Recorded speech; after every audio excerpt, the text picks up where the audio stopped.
past few weeks, we have been enjoying the resurrection story and the time of Christ after the resurrection through the eyes of the author of the Gospels, Luke and Acts.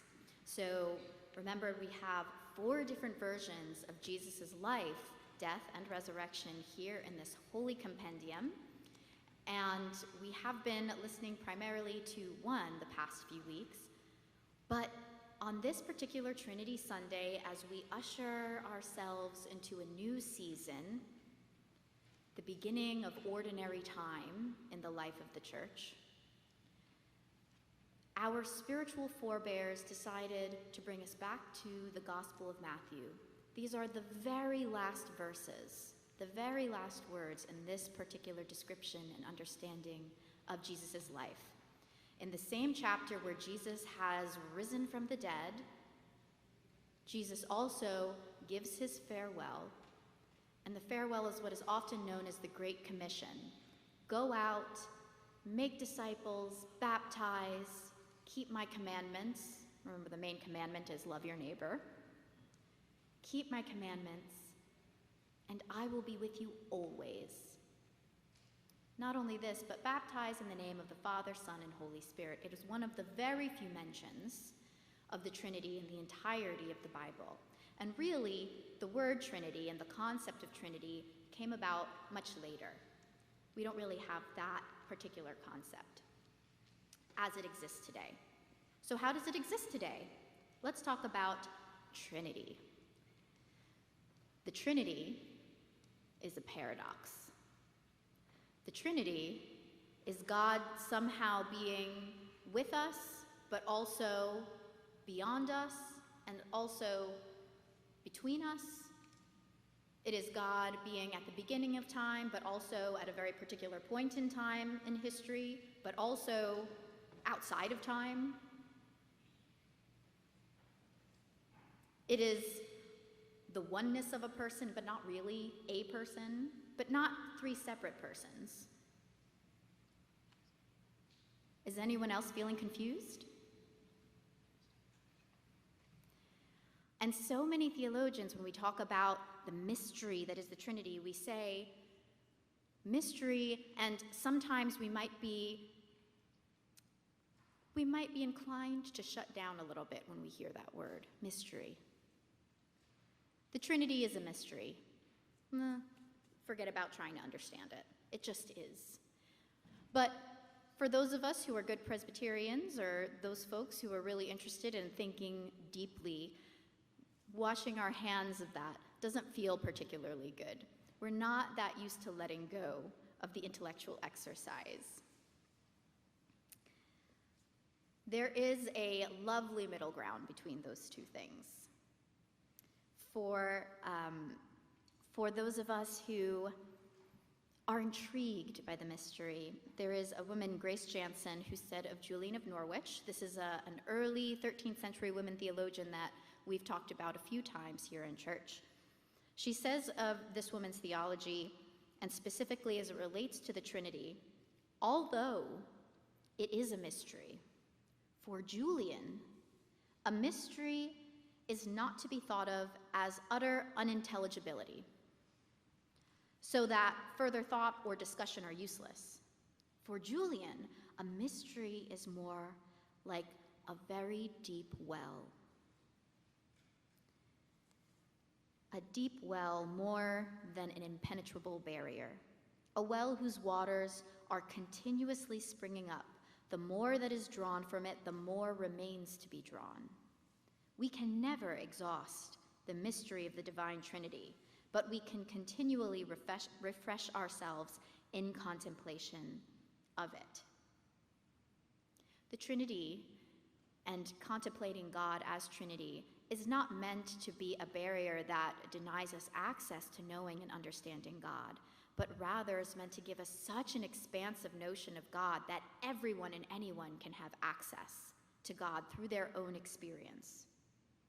So for my fellow reformers and intellectual thinkers, it's not just about understanding all of the systematic portions. It is the enfleshed doing of our faith practice that gives us a particular experience, and that particular experience within the expansiveness of who God is can be included and understood as sacred and divine. This enfleshed doing that we are invited into, I think this is why our spiritual forebears offered us up this story of the Great Commission on Trinity Sunday. The commission requires of us the enfleshed doing of our faith practice.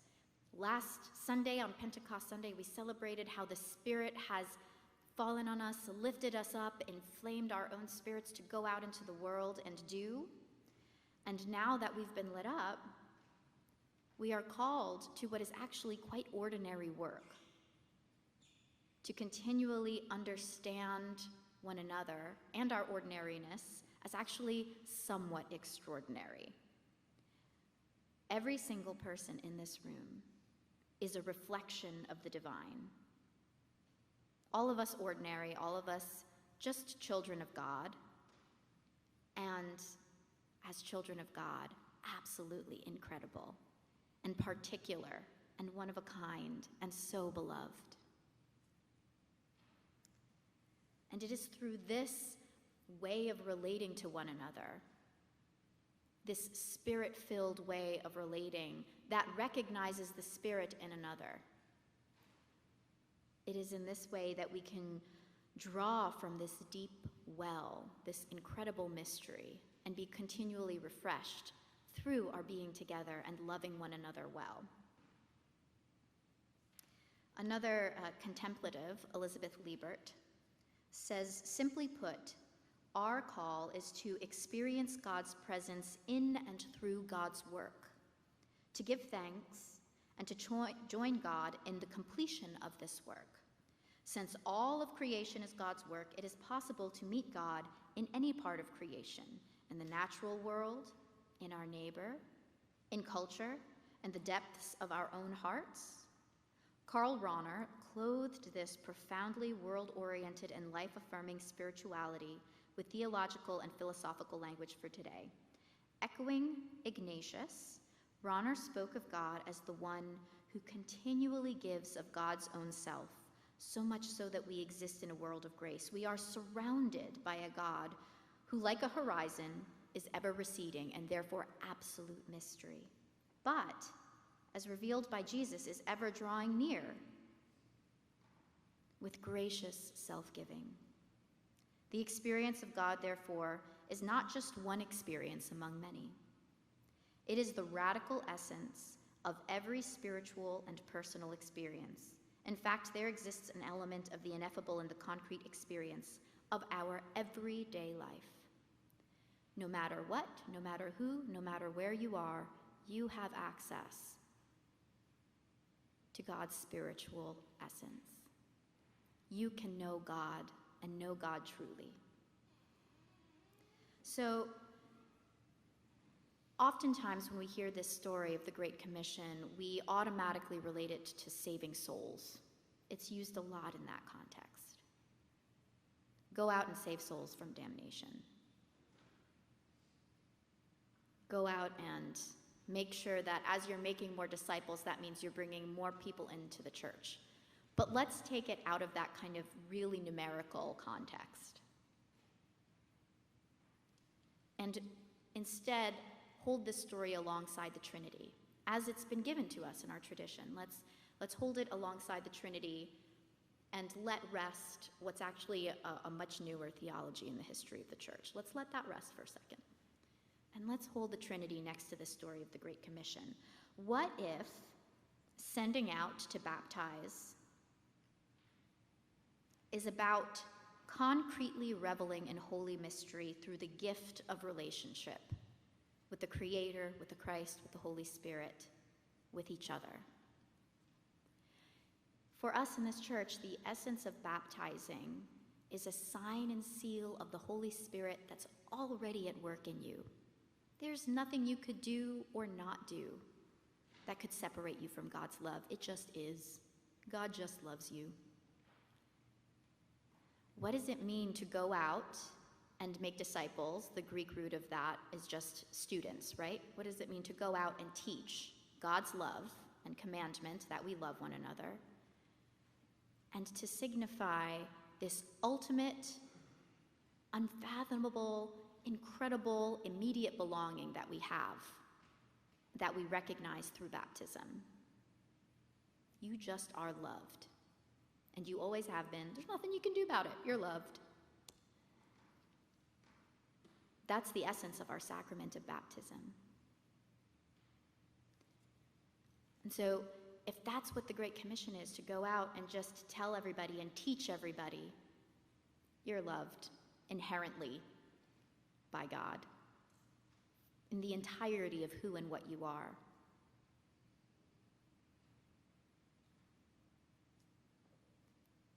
How powerful is that? How expansive is that?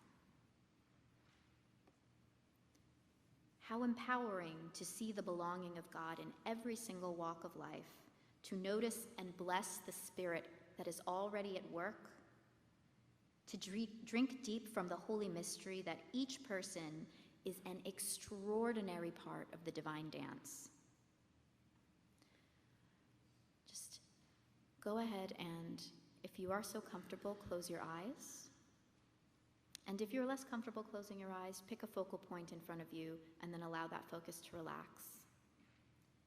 Take a deep breath in through your nose and out through your mouth.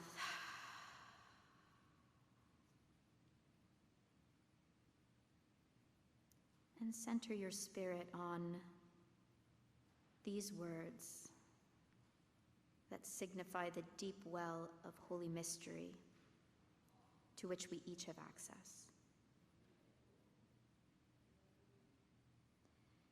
God has been laboring on my behalf.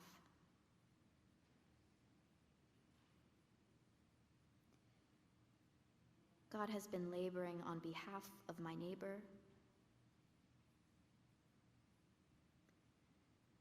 God has gifted us the Spirit to see and know the jewel that is the ordinary us.